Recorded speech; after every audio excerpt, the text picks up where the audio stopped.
आप सबों को प्रभु यीशु मसीह के नाम से आज के समय का अभिवादन। मैं परमेश्वर को धन्यवाद देता हूं कि फिर से मुझे एक अच्छा अवसर मिला कि इस माध्यम के द्वारा मैं आपके साथ जुड़ सकता हूं। हम सब एक मन होकर परमेश्वर की आराधना कर सकते हैं। आइए हम प्रार्थना करें। पिता परमेश्वर, यीशु के नाम से आपके पास आते, आपके नाम को धन्य कहते हैं। एक नए दिन के लिए, एक नए जीवन के लिए हम आपको धन्यवाद देते हैं। चाहे जो भी स्थिति क्यों ना हो, हम सब के जीवन में आप हमेशा आराधना के योग्य रहते हैं। यीशु, अपने लहू से हर एक को धोकर साफ और शुद्ध कीजिए। हमारा पूरा ध्यान आपकी तरफ केंद्रित होने पाए। हर एक प्रकार के व्यवधान, अंधकार की ताकत, हर एक प्रकार का डर, भय यीशु के नाम से नाश करता, दूर करता हूँ। पवित्र आत्मा, आपका स्वागत करते हैं। हर एक को अपने नियंत्रण में लीजिए। यीशु के नाम से मांगता हूँ, आमीन। आइए हम एक साथ मिलकर प्रभु की आराधना करें। आप सभी को प्रेज द लॉर्ड। एक दफ़े फिर से हम आपका स्वागत करते हैं आज के ऑनलाइन सर्विस में। परमेश्वर का धन्यवाद हो कि परमेश्वर ने अब तक हमें संभाल के रखा है। आज हम इस संसार में जीवित पाए जाते हैं। परमेश्वर की दया है, उसकी अनुग्रह है और उसकी करुणा है जो हमारे जीवन पे अब तक बनी रही। आज इस संसार में देखें तो कई लोग कोरोना से संक्रमित हैं, कई लोग परेशान हैं अपने जीवन में, लेकिन यदि आप आज अच्छे हैं तो हम परमेश्वर का धन्यवाद कर सकते हैं कि परमेश्वर ने हमें अब तक सुरक्षित इस संसार में जीवित रखा है। तो आइए आज के आराधना को हम शुरू करेंगे और हम कुछ गीतों को गाएंगे और परमेश्वर की महिमा करेंगे। और गीत के बोल है, संभाल प्रभु जी जीवन के हर पल में। परमेश्वर ने अब तक संभाला है। हम यही परमेश्वर से निवेदन कर सकते हैं, उससे विनती कर सकते हैं कि आगे वो हमारी अगुवाई करे। तो आइए इस गीत को एक आशा के साथ हम गाएं कि परमेश्वर आपकी अनुग्रह निरंतर हमारे जीवन में बनी रहे और आप हमें संभाल के रखें।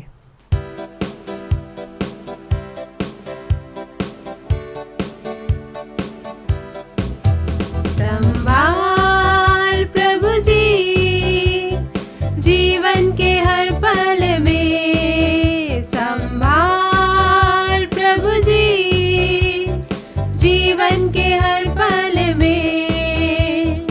अब तक हमको संभाला तूने, आगे भी अगुवाई कर। अब तक हमको संभाला तूने, आगे भी अगुवाई कर। संभाल प्रभु जी जीवन के हर पल में, संभाल प्रभु जी जीवन के हर पल में। जैसे मुर्गी बच्चों को पंखों तले छिपाती, जैसे मुर्गी बच्चों को पंखों तले छिपाती, वैसा ही तेरा साया शरण है हमारी। वैसा ही तेरा साया शरण है हमारी। संभाल प्रभु जी जीवन के हर पल में, संभाल प्रभु जी जीवन के हर पल में। वायदा ये तूने किया, छोड़े ना कभी मुझे। वायदा ये तूने किया, छोड़े ना कभी मुझे। खींचा है रूप मेरा हथेली में अपने, खींचा है रूप मेरा हथेली में अपने। संभाल प्रभु जी जीवन के हर पल में, संभाल प्रभु जी जीवन के हर पल में। सनातन के यहोवा तू ही हमारा बल है। सनातन के यहोवा तू ही हमारा बल है। तेरे वचन से हमारे जीवन में ज्योति आई। तेरे वचन से हमारे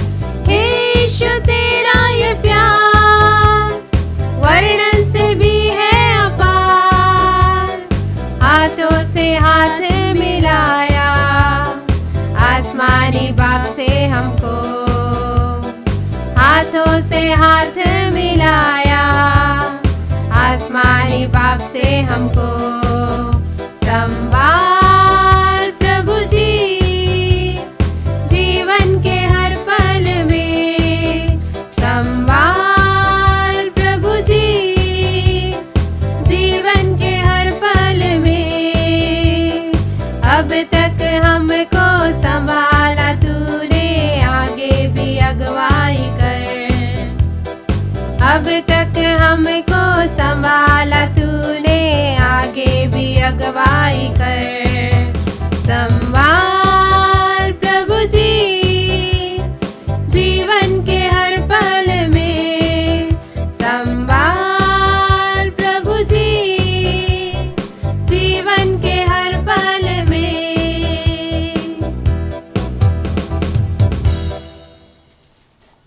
परमेश्वर की महिमा में एक और ही गीत गाएंगे। भजन संहिता में देखें तो दाऊद कहता है कि हे मेरे मन यहोवा को धन्य कह, और जो कुछ मुझ में है उसके पवित्र नाम को धन्य कह।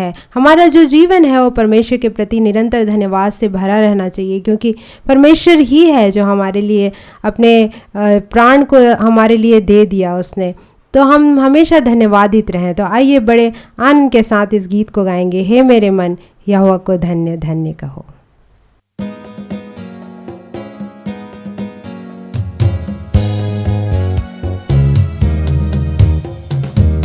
हे मेरे मन यहोवा को धन्य धन्य कहो,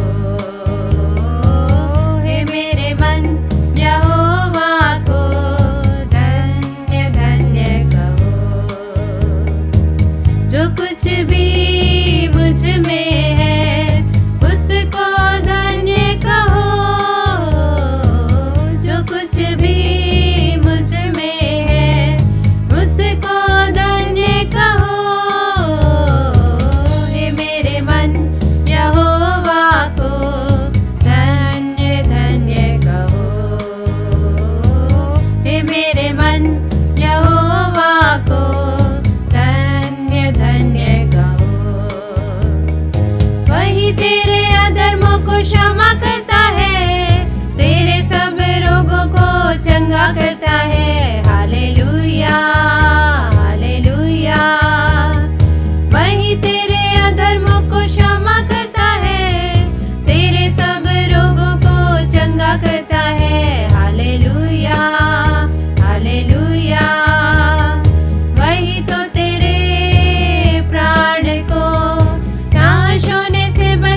आइए हम सब मिल करके उस जीवित परमेश्वर की आराधना करेंगे। एक बार फिर से प्रभु ने आज हमको ये जीवन दिया है कि हम उसकी आराधना करें, उसकी स्तुति करें। तो आइए हम सब मिल करके उस परमेश्वर की आराधना करेंगे, उसकी स्तुति करेंगे। आइए हम जहाँ कहीं भी हैं, आप जहाँ कहीं भी इस समय हैं, वहाँ पर आप परमेश्वर की आराधना करिए। आइए हम अपने होठों को खोलकर उस परमेश्वर की आराधना करें। हालेलुया, धन्यवाद जीवित परमेश्वर। हालेलुया, हालेलुया, धन्यवाद हो प्रभु, आपकी महिमा हो, आपकी तारीफ हो प्रभु। हालेलुया, धन्यवाद, धन्यवाद जीवित परमेश्वर, एकमात्र धन्यवाद के योग्य परमेश्वर, आपका धन्यवाद हो प्रभु। आपकी महिमा हो, आपकी आराधना हो जीवित परमेश्वर। हालेलुया, यहोवा इरे, यहोवा निशी, यहोवा शालोम, यहोवा शिद्केनु, इलोहीम परमेश्वर, यहोवा इलियोन, हम आपके नाम की स्तुति करते हैं प्रभु, आपके नाम की स्तुति करते हैं प्रभु। हालेलुया, धन्यवाद जीवित परमेश्वर, धन्यवाद हो प्रभु आपकी सारी आशीषों के लिए, धन्यवाद प्रभु आपकी सारी भलाइयों के लिए, धन्यवाद करते हैं प्रभु एक एक बातों के लिए जो आपने हमको दी है प्रभु। धन्यवाद जीवित परमेश्वर, धन्यवाद हो प्रभु, धन्यवाद जीवित परमेश्वर। हालेलुया, धन्यवाद, धन्यवाद, धन्यवाद महान परमेश्वर, हम आपका धन्यवाद करते हैं प्रभु जी। हालेलुया, धन्यवाद, हमारे जीवन से आपको महिमा मिलने पाए प्रभु, आपकी स्तुति हो, आपकी तारीफ हो प्रभु। धन्यवाद जीवित परमेश्वर। हालेलुया, हालेलुया, धन्यवाद हो प्रभु। हालेलुया, रिखंदरलबा शंतरले बेरी अंतरलबा रबानमा शंतरलबा शकोदरनबारी अंतरलबा अरबानमा शंतरले बेरी अंतरलबा रियंतरलबा शंदोरलबा रियंतरले बेरी अंतरलबा शियंदरलबा रखोदरनबारी अस्तरलबा।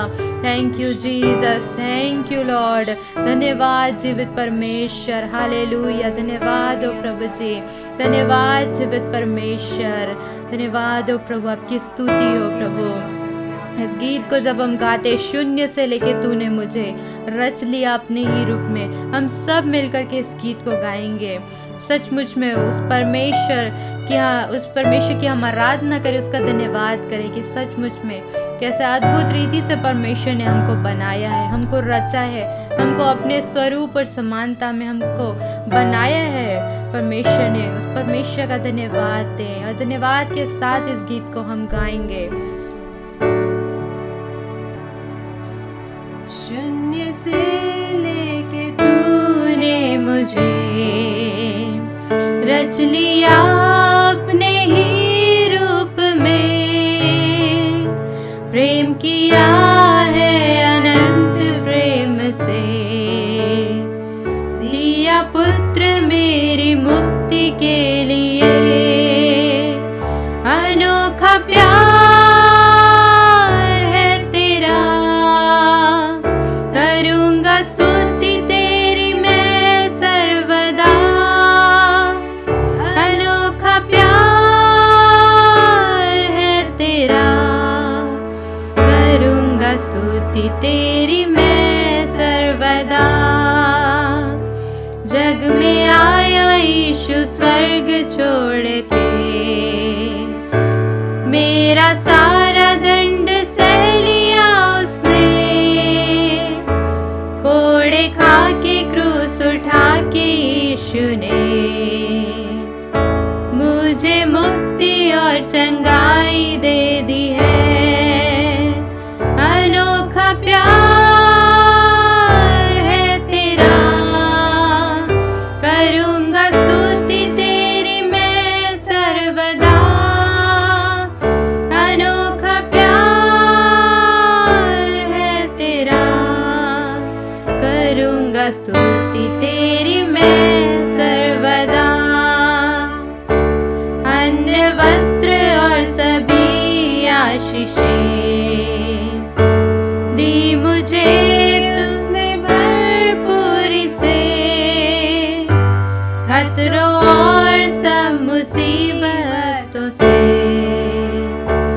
आग की पुतली जैसे संभाला मुझे, अनोखा प्यार है तेरा, करूँगा स्तुति तेरी मैं सर्वदा, अनोखा प्यार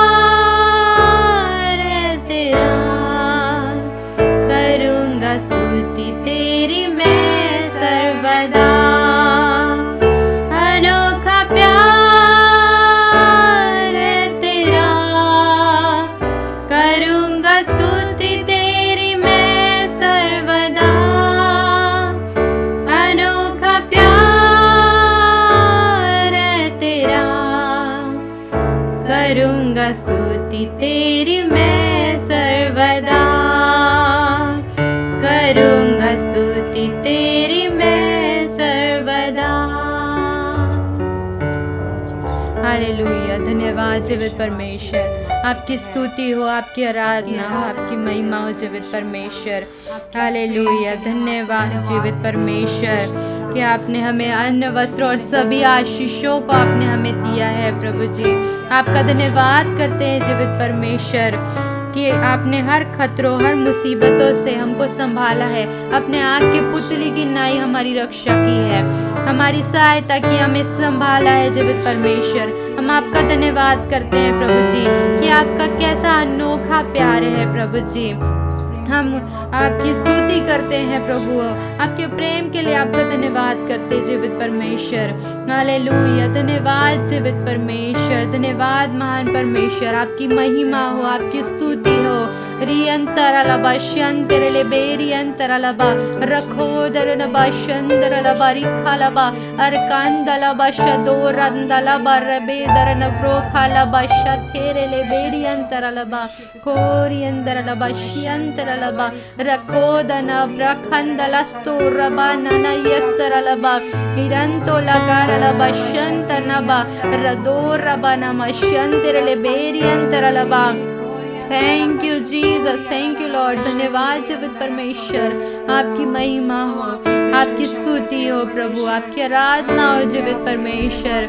thank you Jesus, thank you Lord. धन्यवाद हो प्रभु कि आपने हमको अब तक संभाला है, अब तक आपने सहायता की है, सुरक्षित रखा है प्रभु, जीवित रखा है हमें, आपने हमें जीवन दिया है, आपने हमें सांसें दी है प्रभु। आपका धन्यवाद जीवित परमेश्वर।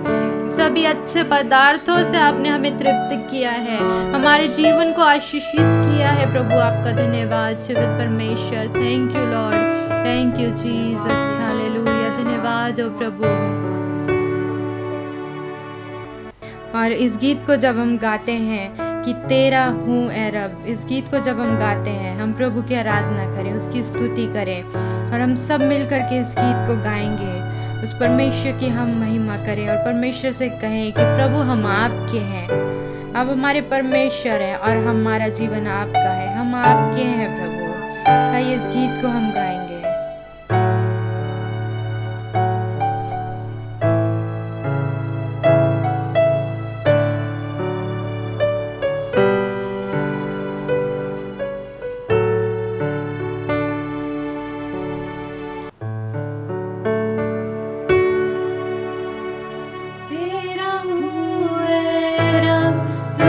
तेरी बात जो बताती तेरा प्यार, मैं ईमान के साथ आता तेरे पास, तेरा ही हूँ तलबगार।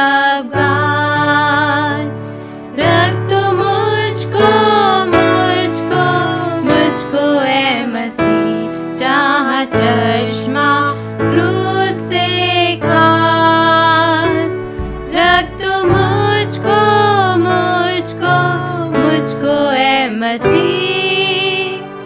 अपने जख्मी पहलू पास, मुझको पाकर कि मैं तेरा काम करूं दिल से ठीक और खूब। तेरी मर्जी पाक मुझसे पूरी हो, मेरी मर्जी हो मगलूब।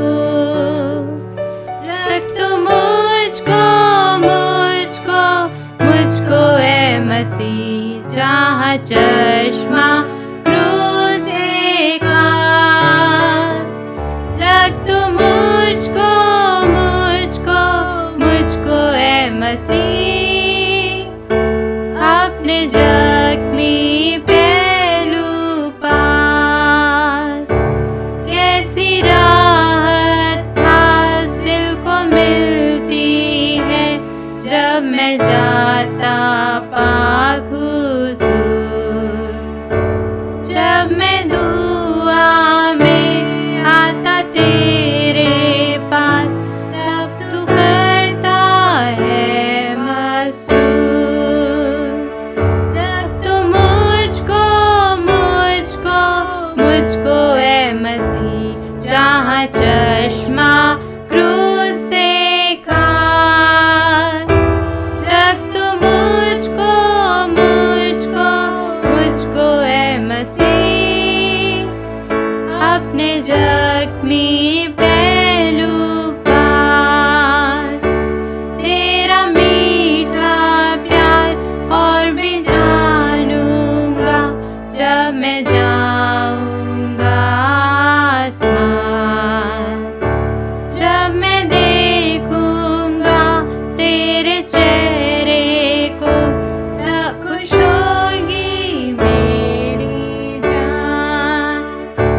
रख तू मुझको मुझको मुझको है मसीह, जहाँ चश्मा क्रूस से खास। रख तू मुझको मुझको मुझको है मसीह, अपने जख्मी पहलू पास। I am thine, O Lord, I have heard thy voice, and it told thy love to me. But I long to rise in the arms of faith, and be closer drawn to thee. Draw me nearer, nearer, nearer, blessed Lord, to the cross where thou hast died. Draw me nearer, nearer, nearer, blessed Lord, to thy precious bleeding side. There are depths of love that I cannot know, till I cross the narrow sea. There are heights of joy that I may not reach, till I rest in peace with thee. Draw me nearer, nearer, nearer, blessed Lord, to the cross where thou hast died. Draw me nearer, nearer, nearer, blessed Lord, to thy precious bleeding side. Hallelujah, thank you Jesus, thank you Lord. धन्यवाद जीवित परमेश्वर, आपकी महिमा हो।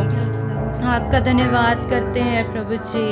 Hallelujah, धन्यवाद जीवित परमेश्वर। हमारा जीवन पूरी रीति से आपका है प्रभु, हम आपके हैं प्रभु जी। हमेशा हम आपके नज़दीकी में जीवन जीने वाले बन जाएं प्रभु जी। हमेशा हम आपके पास रहें प्रभु, आपके नज़दीक रहें। आपकी उपस्थिति में हम चलने और फिरने वाले बन जाएं प्रभु जी। हमारे जीवन के द्वारा प्रभु आपको महिमा मिले प्रभु जी, और आपकी उपस्थिति में ही हम चले और फिरे प्रभु जी। आपके पास हम रहें हमेशा जीवित परमेश्वर। हमारी सहायता करिए जीवित परमेश्वर। हम सबके संग और साथ होइए प्रभु जी।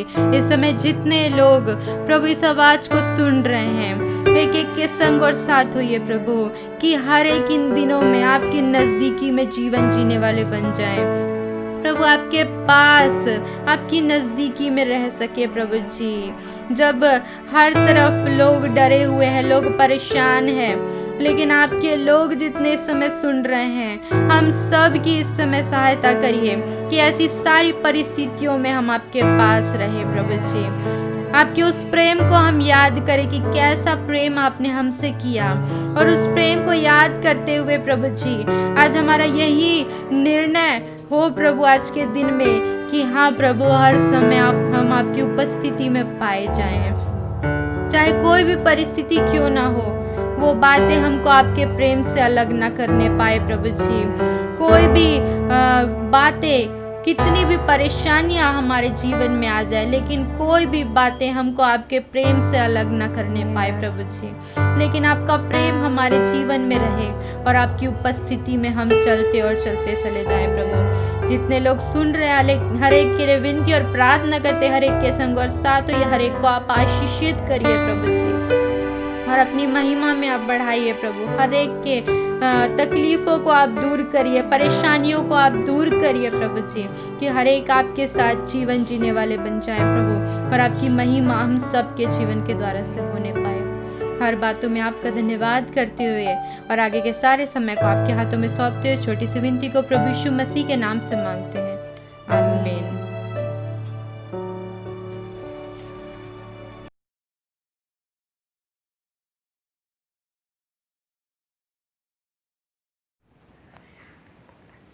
तू कब तक सोता रहेगा?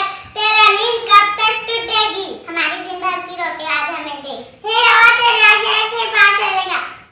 हे यहोवा, हे मेरे परमेश्वर, मुझे बचा ले। उसका घर हम लोग कमाल में, वो मृत्यु के घर में पहुंचता है। नीति वचन 7:27। यहोवा ने हमारे साथ बड़े बड़े काम किए, इससे हम आनंदित है। भजन संहिता 126:3। धन्य वे जो मन के दीन है, क्योंकि सर का राज उन्हीं के। मत्ती 5:3। यहोवा मैं चल रहा, मुझे कुछ घटी नहीं होगी। भजन संहिता 23:1। जो पृथ्वी पर 4 जोटे जंतु है, जो अत्यंत बुद्धिमान है। धन्य वे जो सो करते हैं, क्योंकि वह शांति पाएंगे। मांगोगे तो तुम्हें दिया जाएगा, ढूंढो तो तुम पाओगे, खटखटाओ तो तुम्हारे लिए खोला जाएगा। मिलती 7:7। अपना बोझ यहोवा पे डाल दे, वो तुझे संभालेगा। प्रभु के सामने दिन मानो तो वह तुम्हें शिरोमणि बनाएगा। जेम्स 4:1। यीशु ने कहा, मत डर, मैं तेरे संग हूँ। Praise Lord. The fear of the Lord is the beginning of knowledge, but fools despise wisdom and instruction. Proverbs 1:7. My help comes from the Lord. Psalm 121:2. चाहे वो गिर जाए तो भी पड़े ना रहेंगे, क्योंकि यहोवा उनका हाथ थामे रहता है। भजन संहिता 37:24। Praise the Lord बच्चों, you all are fine? I hope you all are by the grace of God very very fit and fine, है ना बच्चों। आज हम वचन से एक नए विषय को, जो कि हमारे बाइबल में एक दृष्टांत के रूप में दिया गया है, उस विषय को आज हम सीखने जा रहे हैं। तो क्या आप सब तैयार हैं इस नए विषय को सीखने के लिए? यू ऑल आर रेडी ना? आज हम बीज बोने वाले का दृष्टांत सीखेंगे। ओके, सबसे पहले मैं आपको ये बताना चाहती हूँ, मैं आपसे ये पूछना चाहती हूँ, क्या आपको दृष्टांत का अर्थ पता है? दृष्टांत का मतलब क्या होता है? क्या आप ये जानते हैं? चलो मैं आपको बताती हूँ दृष्टांत का अर्थ क्या होता है। दृष्टांत का अर्थ होता है कि पृथ्वी की बातें, परंतु उसका स्वर्गीय अर्थ। बातें जो हैं वो पृथ्वी की होती है, परंतु उसका जो मीनिंग होता है, उसका जो अर्थ होता है वो स्वर्गीय होता है। इसे हम दृष्टांत कहते हैं। तो बच्चों, आज जो हम इस विषय को जो सीखने जा रहे हैं, बीज बोने वाले का दृष्टांत, ये बाइबल के आपको 2-3 हिस्सों में आप इसे देख सकते हैं। ठीक है, तो मैं आपको रेफरेंस बता देती हूँ कि आपको ये किन किन जगहों में मिल सकता है। तो मत्ती के चैप्टर 13 के वर्स 1 to 23 तक, एंड मरकुस के 4th chapter 1 to 20, and Luka 8 chapter के वर्स 1 to 15 के बीच में आप इस बीज बोने वाले दृष्टांत को देख सकते हैं। बच्चों, आप बता सकते हैं कि बीज बोने का काम किसका होता है? बीज बोने का काम किसान का होता है ना। किसान जो है बीज बोता है, और उसका समय क्या होता है? जब बारिश आती है तब किसान जो है बीज को बोता है ताकि वो फसल उगा सके और अनाज की पैदावार कर सके। तभी तो उससे हमको भोजन मिलता है कि नहीं। चावल, दाल, गेहूँ, है ना, बहुत प्रकार के अनाज को किसान जो है बीज बोने के द्वारा से इस काम को शुरू करता है, और जब वो धीरे धीरे बढ़ जाता है तो फिर हमें अनाज के रूप में वो हमें मिलता है कि नहीं। आप सब इन बातों को जानते हैं। तो वैसे ही आज एक बीज बोने वाला के विषय में हम बहुत सामान्य शब्दों में इन बातों को सीखने की कोशिश करेंगे। ओके, ठीक है। तो एक बीज बोने वाला व्यक्ति जो है बीज बोने निकला। जब वो व्यक्ति बीज को बोने लगा तब बीज को क्या करते हैं, किसान जो है ऐसे छींटते हैं, है ना। बीज को जब बोते हैं या छींटते हैं तो वो उनमें से कुछ बीज जो हैं सबसे पहले क्या हुआ, सड़क के किनारे गिरे। तब वो जो बीज जो है सड़क के किनारे गिरे थे, उन बीज को क्या किया, पक्षियों ने, है ना, पक्षियों को अगर जहाँ कहीं भी अनाज का कोई भी दाना बीज दिखता है तो वो क्या कर लेते हैं, चुग लेते हैं उसको, है ना। पक्षियों का नेचर होता है, वो आकर के क्या करते हैं, वे गिरे हुए दाने को, बीजों को क्या करते हैं, वो चुग लेता है ना। तो मार्ग के किनारे जो बीज गिरे थे उसे पक्षियों ने आकर के चुग लिया। अब इसके बाद जो है कुछ बीज जो है, जब बीज को छींटा जा रहा था तो कुछ बीज जो है पथरीली भूमि पर गिरे, है ना। पथरीली भूमि का मतलब आप समझते हैं, जहाँ पर बहुत पत्थर, गिट्टी विट्टी और दुनिया और बहुत प्रकार के कठोर चीज़ें होती हैं, जहाँ पे मिट्टी की मात्रा, है ना, मिट्टी की मात्रा बहुत कम होती है। उस जगह पर कुछ बीज गिरे, है ना। तो क्या हुआ, जब उस जगह पे बीज गिरे तो मिट्टी की मात्रा सही नहीं होने के कारण वो बीज अंकुरित तो हुआ, है ना। वो बीज जो है फूट करके पौधे के रूप में आया तो सही, पर क्या हुआ, जब तेज धूप निकला, है ना, तेज धूप निकलता है जब, तब क्या होता है, सूर्य की किरणें बहुत तेजी से सब चीज़ों पे पड़ती है ना। तो जैसे ही सूर्य की तेज किरणें उस पौधे पर पड़ा तो क्या हुआ, उस मिट्टी का उस पौधे में जो है मिट्टी की मात्रा बहुत कम थी, तो उसे जड़ जो है, उसकी जो जड़ें हैं वो नीचे तक नहीं जा पाई, वो मजबूती से जो है मिट्टी को होल्ड नहीं कर पाया, जिसके कारण से क्या हुआ, सूर्य की जैसे ही किरणें उस पौधे पर पड़ी तो वो सूख गया। अब कुछ बीज जो हैं जंगल झाड़ियों के बीच में गिरे, है ना।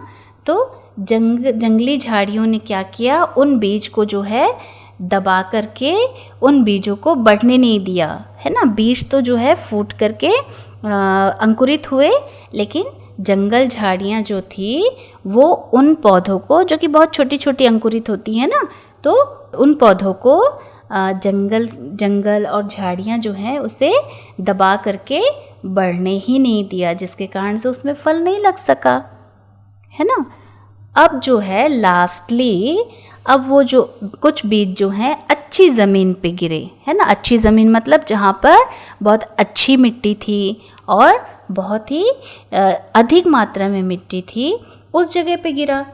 तो क्या हुआ, जब उस जगह पे बीज जा कर के गिरा तो फिर उसे अच्छी मिट्टी मिलने के कारण से, उपजाऊ मिट्टी मिलने के कारण से वो बहुत फलवंत हुआ और अच्छे से बढ़ा और बहुत ही अधिक मात्रा में, मतलब अच्छे से वो फलवंत होकर के ग्रो किया और अच्छा 100 गुना फल दिया। और अपन इस बाइबल के इस वचन में देख सकते हैं कि कितनी मात्रा में उस पौधे ने फल दिया, जैसे कि 30%, 60% एंड 100% भी फल आया, है ना। तब यीशु ने कहा, जिसके पास सुनने के लिए कान हो वह सुन ले, है ना। तो क्या बच्चों, उस भीड़ को, जिस भीड़ को यीशु संदेश दे रहे थे, उपदेश दे रहे थे, क्या उन लोगों के पास कान नहीं थे? नहीं, ऐसा नहीं है, उनके पास कान थे, पर यहाँ पर शारीरिक कान की बात नहीं हो रही है, यहाँ पर आत्मिक कान की बात हो रही है ना। कहने का मतलब, क्योंकि मनुष्य का स्वभाव होता है कि कान होते हुए भी अच्छी बातों को, वचन की अच्छी शिक्षा को वो नहीं सुन सकता, है ना। और ये जिनकी आत्मिक कान होते हैं, जिनके आत्मिक कान होते हैं, वो परमेश्वर के वचन को, वो परमेश्वर की हर शिक्षा और संदेश को बहुत ही अच्छे से सुनते हैं। जब सारी भीड़ चली गई तब यीशु के चेले उनके पास आते हैं और उनसे पूछते हैं कि आपने उन लोगों से दृष्टांतों में क्यों बातें करी, है ना। तब यीशु ने चेलों को उत्तर दिया कि तुमको, मतलब चेलों को जो है परमेश्वर के राज्य के भेदों की समझ दी गई है ना। ऐसा यीशु ने क्यों कहा? क्योंकि जैसे यूहन्ना के 17 अध्याय में उसके 6 वर्ष से हम देख सकते हैं कि वहाँ लिखा हुआ है कि यीशु अपने चेलों के लिए परमेश्वर से प्रार्थना करते हैं या बात करते हैं कि जो वचन और शिक्षा जो यीशु ने अपने चेलों को दिया था, उन्होंने उसे माना और विश्वास भी किया, है ना। तभी तो वे उनके अनुयायी हुए, मतलब उनके चेले बने, क्योंकि उन्होंने उनकी शिक्षा को ग्रहण किया और उन पर विश्वास करके उनके साथ चले। पर कुछ लोग ऐसे भी थे जो निरंतर परमेश्वर को, प्रभु यीशु मसीह का इनकार करते रहते थे और यीशु में दोष खोजने की भी कोशिश करते थे।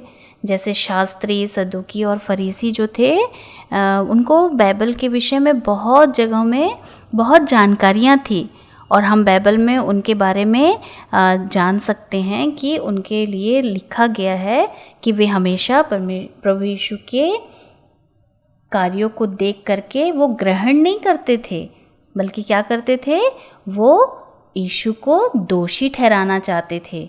वो यीशु के अंदर में गलत बातों को खोजने की कोशिश करते थे जो कि उन्हें नहीं मिल पाता था।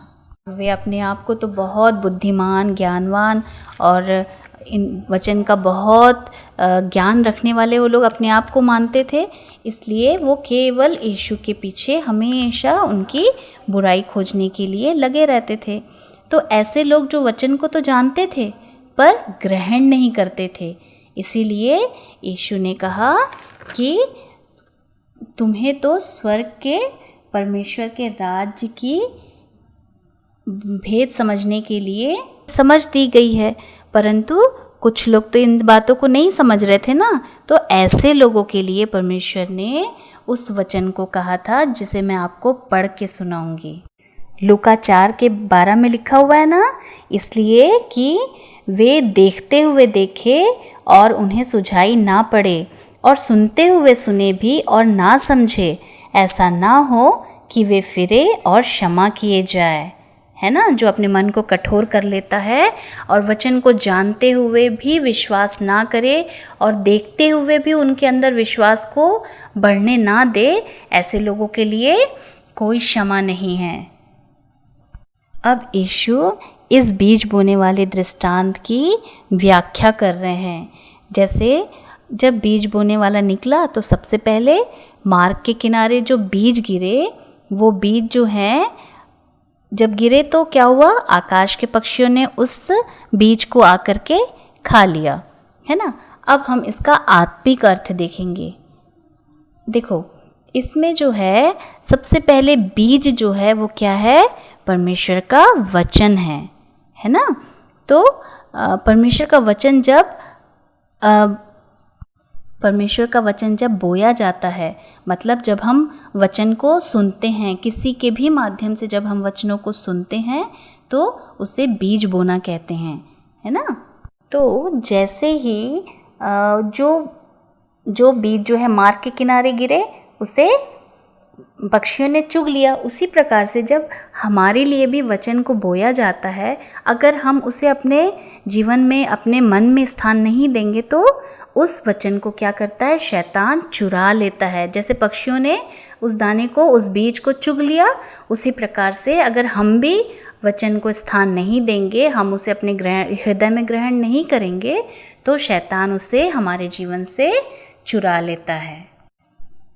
दूसरा स्थान जहाँ पे पथरीली भूमि पर जो बीज बोया गया, तो हमने देखा ना बच्चों कि उस भूमि में मिट्टी की मात्रा सही नहीं होने के कारण से वो अंकुरित तो हुआ, बीज जो है अंकुरित हुआ, पर सही मिट्टी नहीं मिलने के कारण से जैसे ही सूरज की तेज रोशनी उस पर पड़ी, तेज गर्मी उस पर पड़ी, तो वो क्या हुआ, वो पौधा सूख गया। ठीक उसी प्रकार से हमारे जीवन में भी ऐसी बहुत सी बातें होती हैं। हम भी क्या करते हैं, जब वचन को सुनते हैं, कई बार जब हम वचन को सुनते हैं तो हमको लगता है कि हम बहुत आनंदित हो जाते हैं, है ना, बहुत उत्साह से भर जाते हैं और बहुत ही अच्छे से जोश के साथ उसे ग्रहण कर लेते हैं। पर जैसे ही हम पर कोई कष्ट, कोई दुख तकलीफ़ या कोई ऐसी परिस्थिति जो हमें बहुत दुखदाई लगती है, तो क्या होता है हमारे जीवन से वो सारा आनंद जिसे हमने सुन कर के बहुत आनंद मनाया था, वो सारा कुछ क्या होता है, समाप्त हो जाता है। अब हम उस तीसरे स्थान को देखेंगे जहाँ पे बीज को बोया गया था। वो थी कुछ बीज जो है झाड़ियों के बीच में भी जाकर के गिरे, है ना, तो वो उनके समान है जो क्या होता है, जैसे झाड़ियों में जब गिरता है तो वो वहाँ पे निकलने वाला जो पौधा है, जो अंकुरित बीज है, वो क्या होता है, झाड़ियों के बीच में ही दब के रह जाता है। मतलब कि जब हम वचन को सुनते तो हैं, पर संसार की चिंता, संसार में तो बहुत प्रकार की चिंताएं हैं ना, छोटे बच्चों को अलग है, मिडिल एज के बच्चों के लिए अलग है ना, यंग पर्सन्स के लिए अलग है, ओल्ड पर्सन्स के लिए अलग है ना, सबकी अलग अलग परेशानियां हैं, है ना। तो इन परेशानियों के बीच में वो अपने ही बातों में चिंतित रह करके वचन जो उन्होंने सुना तो है, पर इन चिंताओं में अपने जीवन को क्या करते हैं, व्यतीत करते हैं। और इन्हीं तमाम चिंताओं के बीच में कि सामान्य से संसार की हर एक बातों के पीछे अपना पूरा समय लगा देते हैं और उन्हीं चिंताओं में हम क्या खाएंगे, क्या पिएंगे, कैसे पहनेंगे और बहुत से चीज़ों की अभिलाषा और लोभ में ही अपने जीवन को इन चिंताओं में बिताते हैं। और इन चिंताओं के बीच में वचन को स्थान ना मिलने के कारण से वचन जो है इन्हीं अभिलाषाओं और इच्छाओं के बीच में ही दब करके रह जाता है। एंड लास्टली जो बीज जो है अच्छी भूमि पे गिरे, ये वे हैं जो वचन को सुनकर ग्रहण करते हैं और अपने जीवन में उसे अधिकाई से बसने देते हैं। उनके मन में इन वचनों के लिए वे स्थान देते हैं जिससे उनके जीवन में वचन काम कर सके। और ऐसे लोग क्या करते हैं, दूसरे लोगों तक जो है परमेश्वर के राज्य का सुसमाचार लेकर के जाते हैं और उन्हें वचन को सुनाकर और परमेश्वर की बातों को बताकर उन लोगों को परमेश्वर के राज्य में शामिल करते हैं। तो ऐसे लोग बहुत ही बड़े काम को वे लोग करते हैं, है ना। ये कोई छोटी बात नहीं है कि लोग जो है परमेश्वर के बातों को लोगों तक पहुंचाए, क्योंकि आजकल लोग जो हैं बहुत दुखी हैं, निराश हैं। और हमारा परमेश्वर और हमें जो ये बाइबल दिया गया हुआ है, इन वचनों के द्वारा से हमें बहुत हियाव मिलता है ना। जब हम दुखी होते हैं तो परमेश्वर का वचन हमें हिम्मत देता है, निराशा में हमें बहुत आशा देता है ना। तो जो परमेश्वर के जो लोग होते हैं, जब दूसरे लोगों तक जिन्हें परमेश्वर के वचन की भूख प्यास होती है, उन तक जब अपने परमेश्वर के वचन को अपने द्वारा से ले करके जाते हैं, तब उनका जीवन बदलता है। और ऐसे लोगों के कारण से लोग जो हैं परमेश्वर के राज्य में शामिल होते हैं। ऐसे ही परमेश्वर के लिए काम करने वाले लोगों का जो परिश्रम है वो 100 गुना, 60 गुना और 30 गुना फल लाता है, क्योंकि वो अपना सारा कुछ लगा देते हैं। इसलिए हमें ऐसे लोगों को बहुत आदर सम्मान देने की ज़रूरत है जो परमेश्वर के लिए अपना जीवन दिए हुए हैं, है ना।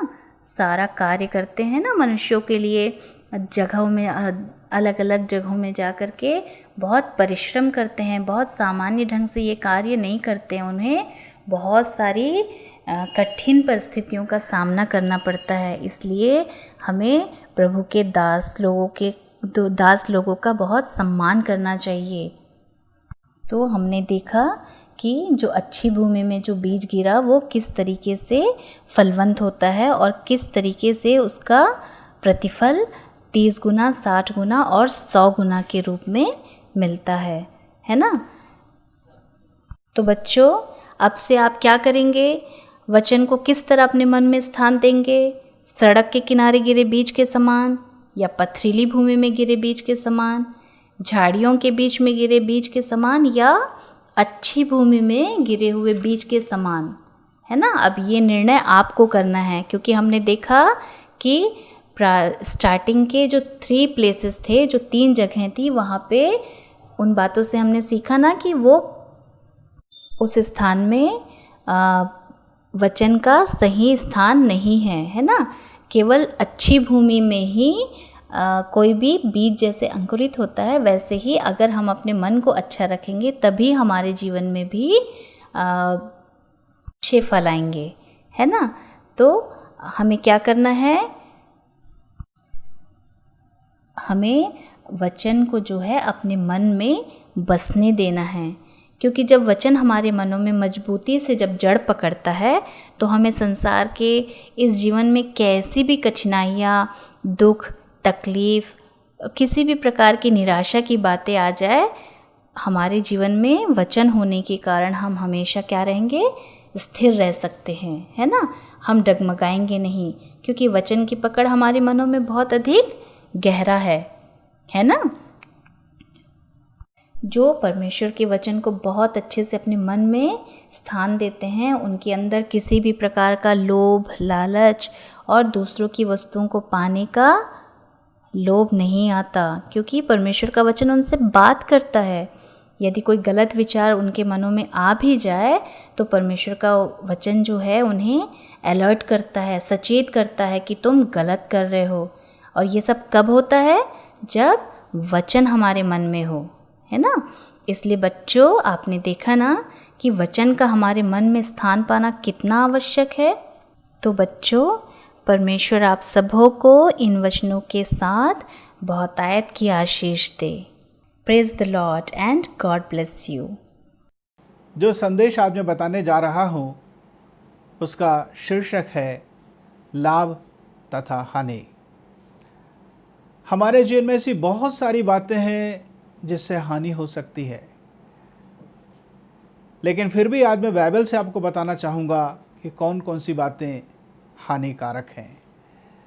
बहुत सारी बातों को मैं छोड़ दूँगा, लेकिन कुछ प्रमुख बातों पर हम ध्यान देंगे। फिर हम इस बात पर भी ध्यान देंगे कि कौन कौन सी बातों से हम सबको लाभ हो सकता है।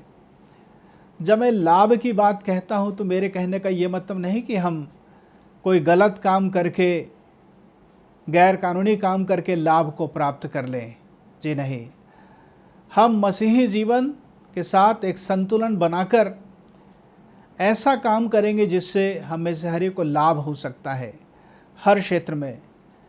लेकिन सबसे पहले हम ध्यान देंगे कि कौन कौन सी बातों से हम में से हर एक को नुकसान हो सकता है। सबसे पहली बात, यशायाह 57 अध्याय उसका 12 पद, आइज़ाया 57 वर्स 12। वचन में ऐसा लिखा है कि यदि मैं तुम्हारी धार्मिकता की चर्चा करूं तो तुम्हें क्या लाभ हो सकता है। इस समय अपने शब्द में कहना चाहूँगा कि मनुष्य को अपनी धार्मिकता से कोई फ़ायदा नहीं है, पर केवल नुकसान है। मनुष्य के अंदर बहुत ढेर सारी अच्छी अच्छी बातें हो सकती हैं। हो सकता है वो गरीबों को दान देता है, उपवास करता है, दशमांश देता है, स्कूल बनाने के लिए बहुत ढेर सारा पैसा वो खर्च करता है, सामाजिक कामों में जुड़ा रहता है, बहुत अच्छी अच्छी आदतें उसके अंदर हो सकती हैं। पर जहाँ तक सवाल परमेश्वर के पास जाने का है, परमेश्वर के पास पहुँचने का है, उद्धार प्राप्त करने का है, वहाँ मनुष्यों की धार्मिकता से कोई फ़ायदा नहीं होगा। कोई स्वर्ग में इसलिए प्रवेश नहीं करेगा क्योंकि वो बहुत अच्छा है। अच्छा और ख़राब का सवाल नहीं है, सवाल ये है क्या उसके पाप क्षमा हुए यीशु के लहू के द्वारा, क्या उसके जीवन में प्रभु यीशु मसीह उद्धारकर्ता के रूप में, एकमात्र परमेश्वर के रूप में उसके जीवन में है? सबसे पहली बात, मनुष्यों की खुद की धार्मिकता से उससे कोई लाभ नहीं होगा। हो सकता है इस संसार में लोग उसे एक त्यागी के रूप में जान सकते हैं, बहुत बड़ा त्याग करने वाला व्यक्ति है, बलिदान करने वाला है, निस्वार्थ प्रेम रखने वाला है। ये सब अच्छी बात है, परमेश्वर खुश होता है, लेकिन इतना ही पर्याप्त नहीं।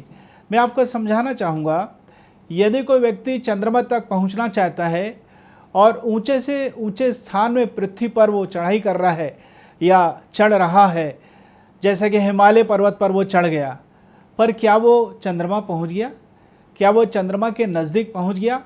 हाँ, थोड़ा सा तो नज़दीक पहुंच गया है, क्योंकि ऊपरी सतह पे है पर्वत के, पर अभी भी बहुत दूर है।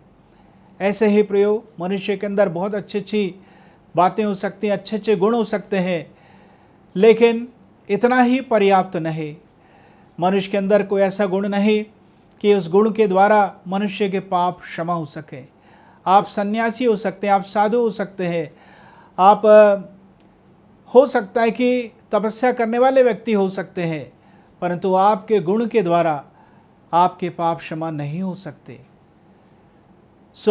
खुद की धार्मिकता, खुद के अच्छे गुण पर्याप्त नहीं है मोक्ष दिलाने के लिए, इसलिए ये बातें हानिकारक है। मेरे कहने का मतलब ये नहीं कि आप अच्छे गुणों को अपने जीवन में ना रखें, ज़रूर से रखें, पर उससे बढ़कर कुछ और है, वो भी आप ज़रूर से रखें। वो मैं आपको आखिरी में बताऊंगा। दूसरी बात, और क्या चीज़ है जिससे मनुष्य का नुकसान हो सकता है? नीति वचन उसका 11 अध्याय का 4 पद लिखा, कोप के दिन में धन से कोई लाभ नहीं होता, अर्थात हानि होती है, कोई लाभ नहीं होता। वैसे पैसा परमेश्वर की आशीष है, लेकिन शर्त है कि ईमानदारी से कमाई जाए, या परमेश्वर हमें मजदूरी दे या फिर गिफ्ट के तौर पर हमें दे। परमेश्वर जब पैसा देता है तो उसमें कोई दुख नहीं देता, गैर कानूनी ढंग से परमेश्वर में पैसा नहीं देता, लेकिन पैसा आपके प्राण को बचा नहीं सकता।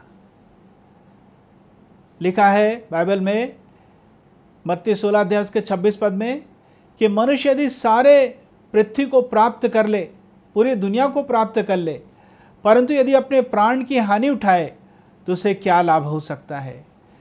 जी हाँ, मनुष्य के पास बहुत धन तो हो सकता है, परंतु कोप के दिन में, ये क्या है, क्रोध का दिन क्या है? जब शत्रु राजा आक्रमण करते थे पुराने ज़माने में, बहुत भारी दल के साथ, बड़े सैनिकों के साथ, तो अच्छे अच्छे धनी लोग की भी मृत्यु हो जाती थी युद्ध में, उनका पैसा उनको बचा नहीं सकता था। या जब संसार में प्राकृतिक विपदाएं आती हैं, जैसे भूकंप आ गया, ज्वालामुखी फूट गया या बाढ़ आ गई, तो इन सब प्राकृतिक विपदाओं में केवल गरीब लोग मरते हैं ऐसा नहीं है, धनी लोग भी मर जाते हैं। तो उनका पैसा कहाँ काम आया? उनके प्राण को बचाने के लिए। जब जापान में सुनामी आई तो आपने कई बार उस वीडियो को देखा होगा यूट्यूब में, कि कारें तो ऐसे बह रही थीं जैसे हमारे यहाँ नाली में कचरा बहता है। कई लाख की गाड़ियाँ थीं, बह गईं, कई लोगों का तो पता भी नहीं चला।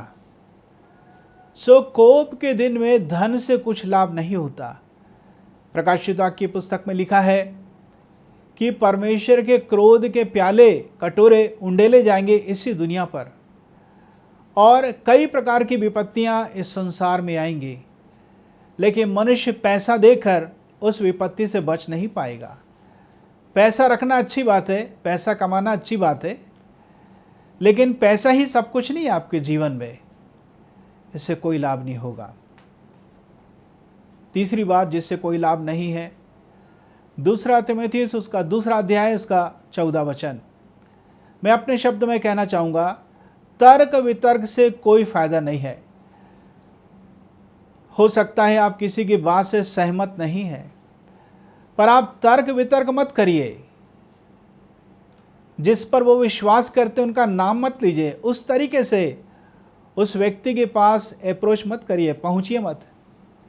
सुसमाचार उस तरीके से मत सुनाइए। हो सकता है वाद विवाद करके आप वाद विवाद जीत तो सकते हैं, परंतु आपने उस व्यक्ति को मसीह के लिए जीता नहीं, आपने खो दिया। इसलिए मैं कहूँगा कि चुप रहना ही बेहतर है। सही समय के लिए प्रार्थना करें, और जब सही समय आता है, संतुलित वचनों के द्वारा परमेश्वर के एक एक आयतों को लेकर, प्रभु ने जो कुछ कहा, जो कुछ लिखवाया, उन वचनों को लेकर लोगों को बताएं, और पवित्र आत्मा उन्हें कायल करेगा और सब कुछ ठीक हो जाएगा। तो तर्क वितर्क किसी भी बात में हो सकता है। प्रियो, बाइबल में जो लिखा है वो लिखा है, जो कुछ लिखा है वो सत्य है। आपको बड़े बुद्धिमानी से समझने की आवश्यकता है।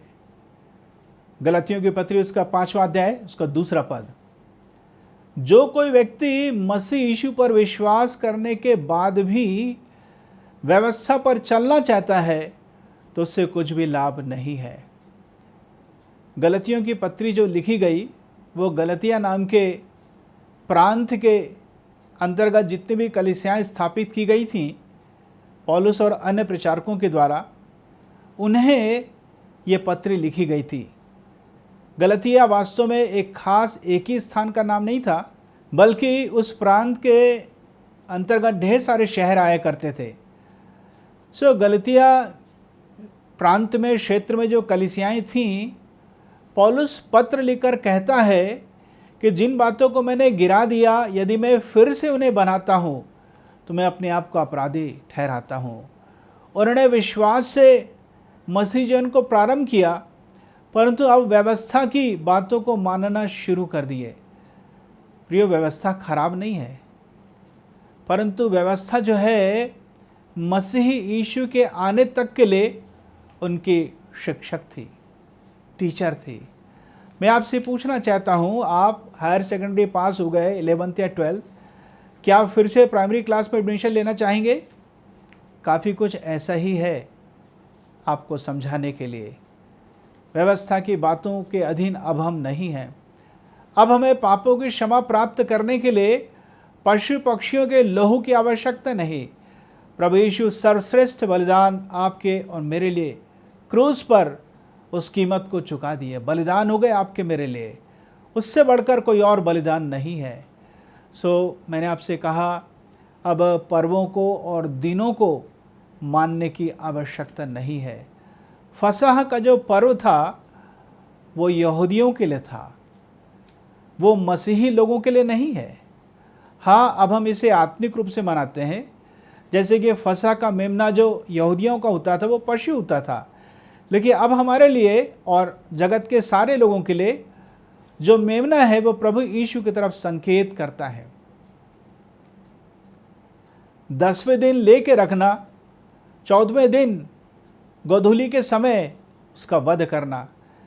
बाइबल के इतिहासकार कहते हैं कि आदम से लेकर प्रभु यीशु मसीह तक, जब वो देह धारण करके संसार में आए, 4000 साल बीत चुके थे। और पतरस की पत्री में लिखा है कि यहाँ का 1000 वर्ष परमेश्वर के सामने एक दिन के बराबर होता है। मनुष्य जाति के 4000 वर्ष परमेश्वर के सामने 4 दिन थे। ठीक 14th डे इवनिंग में, गोधूली के समय में उसका वध करना मेमना का, और उसका लहू लगाना द्वार के अलंगों में, डोर पोस्ट में। ठीक 4थे दिन दोपहर शाम को, ऐसा कह सकता हूँ, प्रभु यीशु मसीह जब क्रूस पर चढ़ाए गए थे, उन्होंने अपने प्राण को त्याग दिया। मैं आपसे कहना चाहता हूँ, जब हम मसीह यीशु पर विश्वास करते हैं तो वो हमारे लिए व्यवस्था की अंतिम बिंदु है। अब हमें व्यवस्था को मानने की आवश्यकता नहीं। हमें रात में उस रोटी और मांस को खाने की आवश्यकता नहीं। हमें पासओवर नहीं मनाना है, बल्कि प्रभु भोज मनाना है, लॉर्ड सपर, जो काफ़ी कुछ मिलता जुलता लेकिन फिर भी अलग है। आप रोटी को प्रभु यीशु मसीह की देह का प्रतीक मानकर आप लेते हैं। वो रोटी आपके मुंह में मांस का टुकड़ा नहीं बन जाती, रोटी ही रहती है, परंतु हम यीशु के दुखों को याद करते हैं जो उन्होंने शरीर में उठाया था। और जब हम दाख का रस लेते हैं, अंगूर का रस लेते हैं, तो हम इस बात को याद करते हैं कि यीशु ने कैसे अपने खून को आपके मेरे लिए बहा दिया। हम प्रभु के समय में केवल क्षमा मांगते ही नहीं रह जाते, हम क्षमा मांग के प्रवेश करते हैं प्रभु लेने के लिए, और हम प्रभु यीशु मसीह के दुखों पर मनन करते हैं। एक अच्छा समय मनन करने का प्रभु का समय रहता है। अपने आप को जांचना भी है, लेकिन यीशु पर मनन भी करना है। मैं आपको ये बताना चाह रहा था कि जब हम मसीह यीशु पर विश्वास करते हैं, वही हमारे लिए व्यवस्था की अंतिम बिंदु होती है। अब हम व्यवस्था के अधीन नहीं हैं, अब हम अनुग्रह के अधीन हैं। यदि आप विश्वासी होने के बावजूद भी व्यवस्था की बातों को मानना चाहते हैं, आपको कोई लाभ नहीं होगा। पांचवी बात जिससे कोई लाभ नहीं होगा, इब्रानी की पत्री उसका 4 अध्याय उसका 2 वचन, Hebrews 4:12। यदि एक व्यक्ति सुसमाचार को सुनता है और उस सुसमाचार पर विश्वास नहीं करता, तो उससे कोई लाभ नहीं होगा। ये कोई बड़ी बात नहीं कि एक व्यक्ति जो है बड़े बड़े प्रचारकों के प्रचार को सुन रहा है, टेलीविज़न सेट से वो ढेर सारे प्रसिद्ध प्रचारकों के उपदेश को सुन रहा है। सुनना अच्छी बात है, परंतु यदि विश्वास के साथ आपके हृदय में वो स्थान नहीं ले रहा है, तो वो सब कुछ बेकार है, कोई फ़ायदा नहीं उसमें। इसलिए जितना आपको सुसमाचार सुनाया जाता, जो भी आपको प्रचार करते हैं, ऐसा संदेश जो बाइबल पे आधारित है, बाइबल की शिक्षाओं के विपरीत नहीं है, केवल परमेश्वर की महिमा के लिए है, आप ज़रूर से विश्वास करें। विश्वास करके ले लें, तभी आपको फ़ायदा होगा। एलिशा के समय में जब शोमरोन में बड़ा अकाल था, एलिशा ने कहा परमेश्वर के संदेश को प्राप्त करके कि कल इसी समय सब कुछ सस्ता हो जाएगा। एक अधिकारी ने कहा, यदि परमेश्वर आकाश के झरोकों को खोल दे तो क्या ये बातें हो पाएंगी? एलिशा ने कहा, तो इन सारी बातों को देखेगा, लेकिन इसका उपयोग नहीं कर पाएगा, केवल देखेगा। ऐसा ही हुआ। उसने सुना जरूर परमेश्वर का संदेश, विश्वास नहीं किया और उसका बड़ा नुकसान हो गया। भीड़ से दब कर वो खत्म हो गया। सो विश्वास नहीं करेंगे परमेश्वर के वचन पर, आप नुकसान में है, आपका फ़ायदा नहीं होगा। एक आखिरी बात बताना चाहता हूँ कि मनुष्य का नुकसान कैसे हो जाता है या कोई लाभ नहीं होता है। पहला शामिल उसका 12 अध्याय 21वां वचन, 1 शमूएल 12 चैप्टर वर्स 21। फिर यिर्मयाह 7 अध्याय 6 से 8, यिर्मयाह 7 वर्सेस 6 to 8। यहाँ पर आप पढ़ेंगे तो आपको ये पता चलेगा कि व्यर्थ बातों से तुम्हारा कोई फ़ायदा नहीं होगा और केवल तुम्हारा नुकसान होगा। वो व्यर्थ बातें क्या हैं? 10 आज्ञा में से एक आज्ञा यह है कि तू मुझे छोड़ दूसरे को परमेश्वर करके ना मानना। यहूदियों का इतिहास बताता है कि कई बार इजरायली जो थे परमेश्वर को छोड़कर किसी और का अनुकरण करना प्रारंभ कर दिए थे, किसी और को परमेश्वर करके मानना शुरू कर दिए थे। शमूएल ने कहा, यिर्मयाह ने कहा, तुम कब तक व्यर्थ बातों के पीछे पड़े रहोगे, इससे तुम्हें कोई लाभ नहीं होगा। प्रियो, आप किसके ऊपर विश्वास करते और किसका अनुकरण करते हैं? मैं आपसे कहना चाहता हूँ, स्वर्ग के नीचे पृथ्वी के ऊपर, आकाश के नीचे पृथ्वी के ऊपर केवल एक नाम है जिसके द्वारा हमें उद्धार मिल सकता है, उसका नाम है प्रभु यीशु मसीह। मैंने उसे अनुभव किया है, इसलिए मैं अनुभव के आधार पर भी आपको कह सकता हूँ कि उसने कैसे मेरे जीवन को बदल दिया और आज ये स्थिति की मैं आपको वचन से इस बात की शिक्षा दे रहा हूँ। सो अभी तक मैंने 6 प्रकार की बातें बताई जिससे आपको कोई लाभ नहीं होगा बल्कि नुकसान भी हो सकता है। अब मैं आपको करीब 9 प्रकार की बातें बताऊंगा जिससे आपको लाभ पहुंच सकता है, जरूर से पहुंचेगा। पहला कुरिन्थियों 10वां अध्याय उसका 33वां वचन, 1 Corinthians 10 लास्ट वर्स 33। यदि आप इस वचन को ध्यान से पढ़ें तो आपको यह पता चलेगा कि पौलुस कहता है कि मैं तो चाहता हूं कि सब लाभ को प्राप्त करें। फिर वो आखिरी में एक शब्द कहता है कि उद्धार को प्राप्त करें, यानी कि उद्धार को प्राप्त करना प्रॉफिटेबल है, लाभदायक है। यदि मनुष्य सारे जगत को प्राप्त करे, अपने प्राण की हानि उठाए, तो उसे क्या लाभ होगा? अर्थात उद्धार को प्राप्त करना सबसे बड़ी बात है।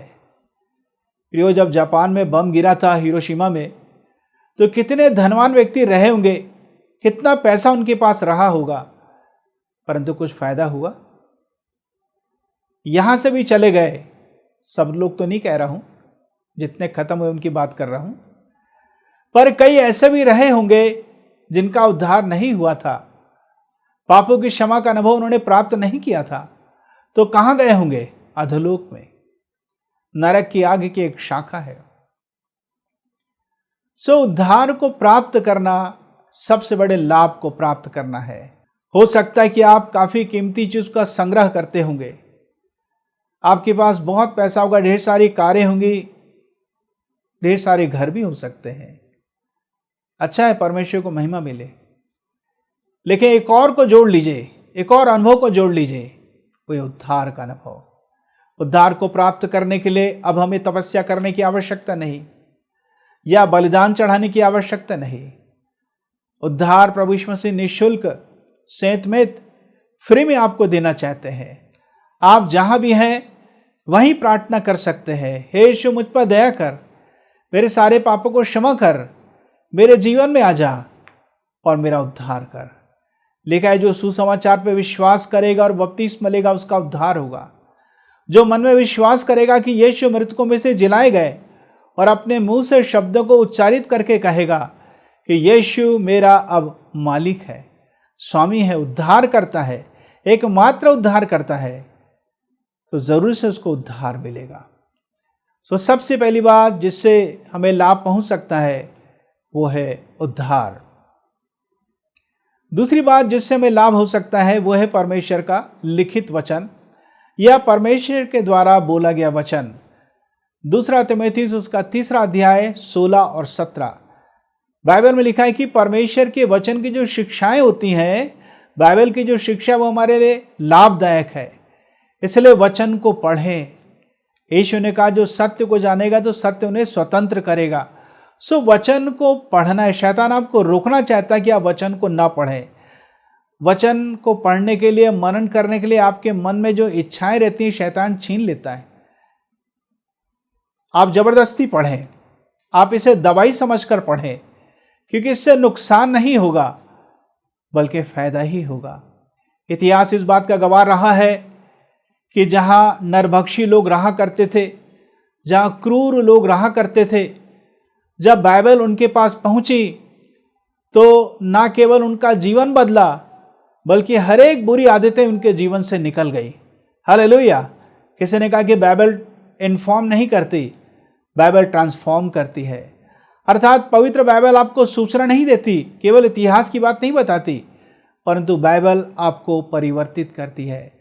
मैं से बहुत ढेर सारी गवाही को जानता हूं कि उनका जीवन बदल गया। मेरे कहने का यह मतलब नहीं कि बाइबल जो है जीवन को बदल देती है इसलिए तकिया के पास रख के जरूर से सो जाएं। आप कहीं भी रख के सो सकते हैं, आपका जीवन नहीं बदलेगा। पवित्र शास्त्र को, बाइबल को पढ़ना है और पालन करना है, अपने जीवन में उतार लेना है, तभी आपको फायदा हो सकता है।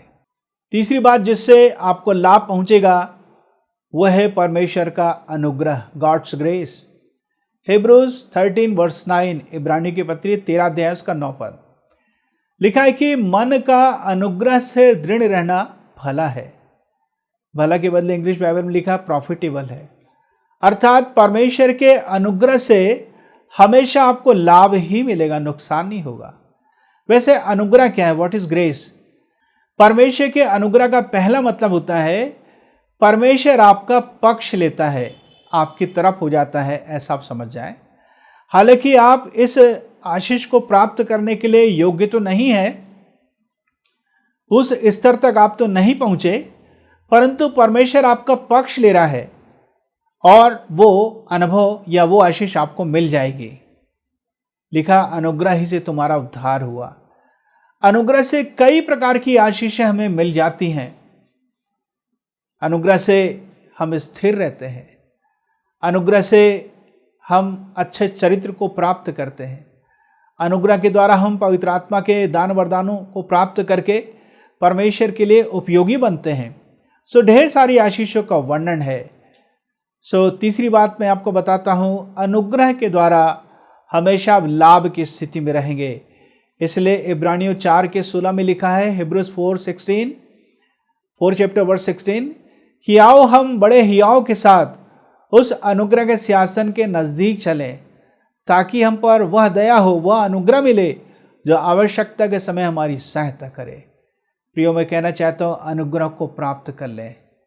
इससे पहले कि कोई ऐसे बुरे दिन जीवन में आ जाए, हम पहले से अनुग्रह को प्राप्त कर लें, ताकि न केवल सामना कर सकें बुरी परिस्थितियों का, बल्कि जय प्राप्त कर सकें, स्थिर रह सकें।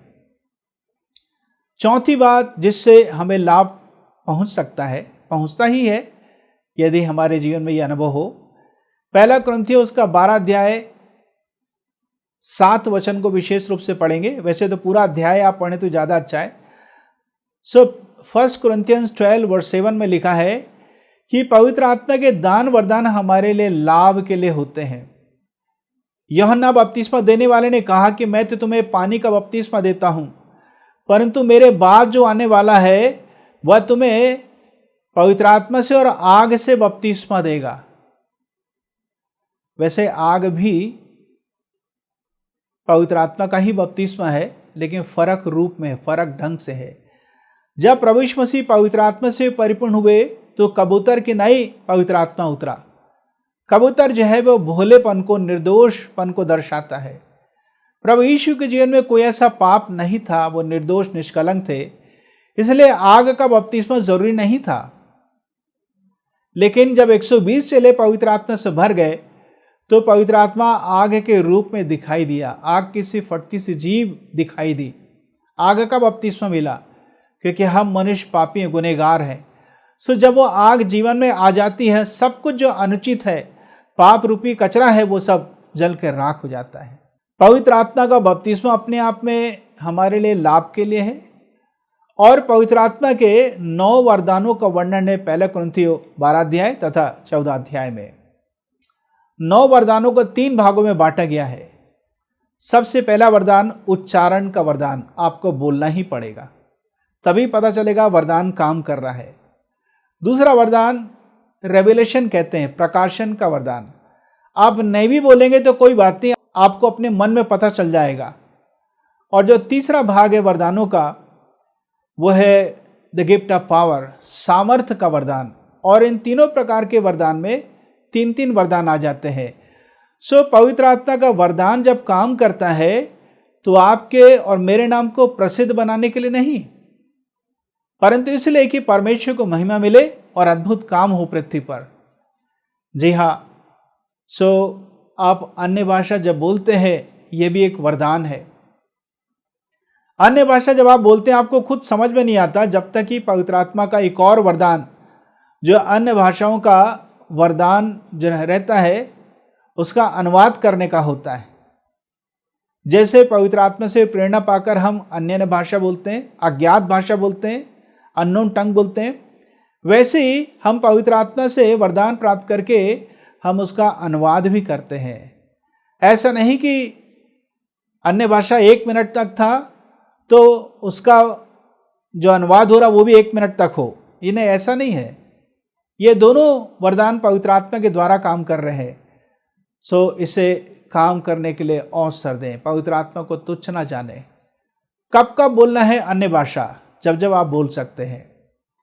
यदि आप ऐसे जगह काम करते हैं जहाँ पर आप बोल नहीं सकते, तो मन में या धीरे धीरे बोल सकते हैं। प्रियो, मैं कहना चाहता हूँ, पवित्र आत्मा का वरदान हमारे लिए लाभ के लिए है। एक और बात जो आपके लिए लाभदायक होंगी, यशायाह की पुस्तक उसका 48 अध्याय उसका 17 वचन, आइज़ाया 48:17 लिखा है कि मैं जब तुझसे बातचीत करूँगा तो लाभ की शिक्षा दूंगा। सो परमेश्वर की आवाज़ को सुनने की आवश्यकता है। मैंने अब तक किताबों के द्वारा पढ़ा और जाना और व्यक्तिगत लोगों से सुना कि कि जब लोग परमेश्वर की आवाज़ को सुने, ना केवल वो सुरक्षित रहे, लेकिन अपने बिजनेस में और अपने नौकरी में उन्होंने आशीषों को प्राप्त किया। हर क्षेत्र में उन्नति का जीवन प्राप्त किए, क्योंकि परमेश्वर लाभ की शिक्षा देना चाहता है। एलिया ने करमेल पर्वत पर ढेर सारे लोगों को बुलाया कि वो साबित करें कि उनका परमेश्वर सही है या यहोवा ही परमेश्वर है। उन्होंने बहुत प्रयास किया, बहुत टाइम लिए, समय लिए, लेकिन जब एलिया का समय आया उसने छोटी सी प्रार्थना किया, परंतु एक लाइन वो कहता है पहला राजा 18:36 में कि हे परमेश्वर, जो कुछ तूने मुझे कहा था मैंने वैसा ही किया है। जी हाँ, परमेश्वर आपसे बात करना चाहता है, आपको कुछ बताना चाहता है। आप सुनिए और पालन करिए, आप लाभ की स्थिति में रहेंगे। पहला तीमुथियुस 4 अध्याय उसका 8 वचन, 1 तिमोथी 4:8 लिखा कि भक्ति जो है वो सब बातों में लाभदायक है। हम परमेश्वर के भक्त बन गए हैं, प्रभु यीशु के भक्त बन गए हैं। वैसे भक्ति का मतलब क्या होता है? हम भक्ति से क्या मतलब निकालते हैं? केवल प्रभु के भवन में आना, सभाओं में आना, बाइबल पढ़ना, प्रार्थना करना, भक्ति इतनी ही नहीं है। भक्ति में परिवर्तन भी शामिल है। सबसे बड़ी भक्ति, यदि मैं परमेश्वर की भक्ति तो कर रहा हूँ, प्रार्थना कर रहा हूँ, अभी मैं आपको सुसमाचार या वचन सुना रहा हूँ, परंतु यदि मेरा जीवन नहीं बदला है तो ये पाखंड है, ये बनावटीपन है, ये लोगों को धोखा देना है। परंतु प्रियो, मैं तो इस लाइन में कभी नहीं आया होता, मैं कभी भी पास्टर नहीं बना होता, लेकिन प्रभु यीशु ने मेरे जीवन को बदल दिया, मेरे पापों को क्षमा किया, मुझे एकदम से नया बना दिया, और आज तक प्रभु मुझे बदलते ही रहते हैं, अपने स्वभाव में डालते रहते हैं।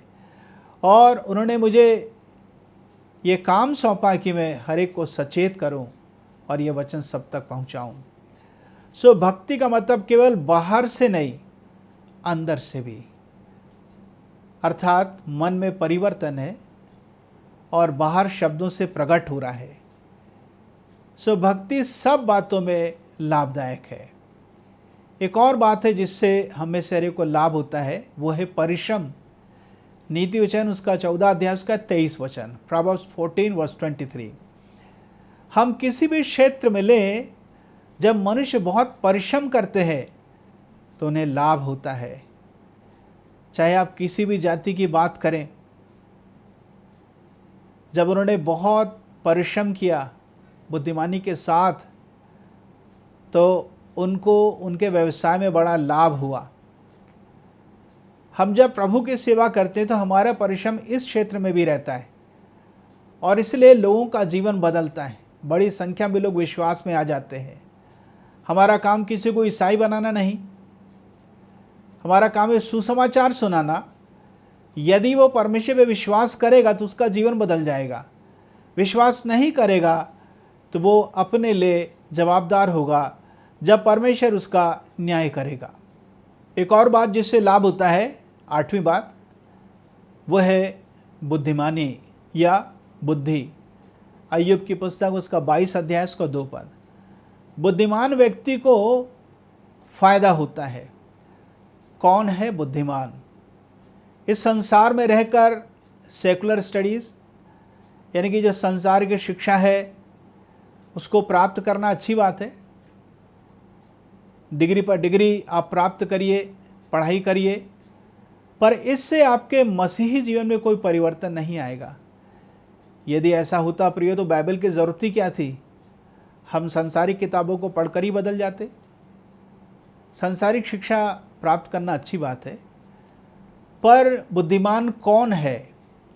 प्रभु यीशु मसीह ने दृष्टांत में कहा मत्ती 7 में कि 2 व्यक्ति थे, एक ने बालू पे घर बनाया, दूसरे ने चट्टान पे घर बनाया, और आंधी तूफान आया, पानी गिरा, बाढ़ आई, लेकिन जिसने बालू पे घर बनाया था उसका घर टूट के गिर जाता है, परंतु जिसने चट्टान पे घर बनाया वो घर अटल था, स्थिर था, गिरा नहीं। जो व्यक्ति परमेश्वर के वचन को सुनता जरूर है परंतु मानता नहीं है, वह बुद्धिमान नहीं है, वो मूर्ख है। लेकिन जो वचन को सुनता और पालन करता है, वह उस बुद्धिमान व्यक्ति के नाई है जिसने चट्टान पे अपना घर बनाया। अर्थात आप कितना पढ़े हैं ये कोई विशेष बात नहीं, परंतु आप परमेश्वर के वचन को सुनकर पढ़कर आप मानते हैं या नहीं, यही बात निर्धारित करेगी कि आप बुद्धिमान है या नहीं है। एक आखिरी बात जिससे आपका मेरा लाभ होता है वो है हमारी ताड़ना। इब्रानी 12 अध्याय उसका 10 पद, हिब्रूज 12 वर्स 10 लिखा है, जिसकी ताड़ना नहीं होती वह परमेश्वर के संतान नहीं है, और परमेश्वर जिससे प्रेम रखता है उनकी ताड़ना करता है। इब्रानियों का लेखक लिखता है कि तुम हर एक दुखों को ताड़ना समझकर सह लो। हमारे साथ समस्या यह है कि हम दुखों को दुख समझते हैं, ताड़ना नहीं समझते। इस वक्त आपको जिस भी प्रकार की असुविधा हो रही है, आप काम पे नहीं जा पा रहे हैं, आप बिजनेस नहीं कर पा रहे हैं, पढ़ाई नहीं कर पा रहे हैं, घर का खर्चा निकालना भी कठिन हो गया है, इन सारे दुखों को आप ताड़ना समझ लीजिए, परमेश्वर को धन्यवाद दीजिए। इब्रानियों का लेखक कहता है, जो ताड़ना को सहते सहते पक्के हो जाते हैं, ताड़ना को सह लीजिए, आप पक्के हो जाएंगे। और लिखा है कि परमेश्वर हमारी ताड़ना इसलिए करता है कि हम परमेश्वर के स्वभाव में ढल जाएं, हम नाश ना हो, और लिखा है कि पीछे अर्थात बाद में चैन का प्रतिफल मिले। सो यदि आपकी ताड़ना हो रही तो आप धन्य है और ये आपके लिए लाभदायक है। सो मैंने आपको बताया 6 प्रकार की बातें नुकसानदायक हैं, उससे कोई लाभ नहीं है। वैसे तो बहुत सारी बातें हो सकती हैं जिससे आपको नुकसान होगा, फ़ायदा नहीं होगा, क्योंकि पौलुस भी कहता है फिलिप्पी 3 अध्याय में कि सब बातें लाभ की तो हैं परंतु सब बातें उचित नहीं हैं। आप समझिए क्या उचित है, आप समझिए क्या उचित है और क्या अनुचित है। फिर मैंने 9 प्रकार की बातें बताई जिससे अवश्य ही लाभ होगा।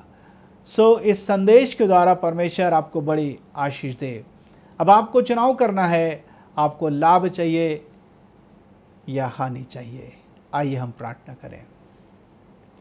पिता परमेश्वर, आपकी शरण में आते हैं यीशु के नाम से। सुनने वालों पर, देखने वालों पर अनुग्रह कीजिए, ऐसा निर्णय लें कि लाभ की स्थिति रहे, हर एक दुख पर, हर एक परेशानियों पर जय का जीवन प्राप्त कर सके, हर एक प्रकार के नुकसान से बचा के रखिए। इस संसार में कई बार हमें सांसारिक वस्तुओं का नुकसान हो जाता है, इससे बढ़कर बड़ा नुकसान तो हमारी आत्मा का हो जाएगा यदि हम विश्वास नहीं करेंगे और नरक की आग में फेंक दिए जाएंगे। उस बड़े नुकसान से बचाइए, अच्छा निर्णय ले सके, पर फिर भी हमारी अगुवाई कीजिए, रक्षा कीजिए, सहायता कीजिए कि सांसारिक बातों में भी हमारा नुकसान ना होने पाए। हर क्षेत्र में हम सब लाभ की स्थिति में रहे। आपकी उपस्थिति के लिए, आपकी सहायता के लिए मैं आपको धन्यवाद देते हैं। प्रभु यीशु के नाम से मांगता हूँ, सुनो ग्रहण कर, आमीन। अब हमारे परमेश्वर पिता का प्रेम, प्रभु यीशु मसीह का अनुग्रह और पवित्र आत्मा की सहभागिता हम में से हर एक के साथ हमेशा तक होता रहे। आमीन।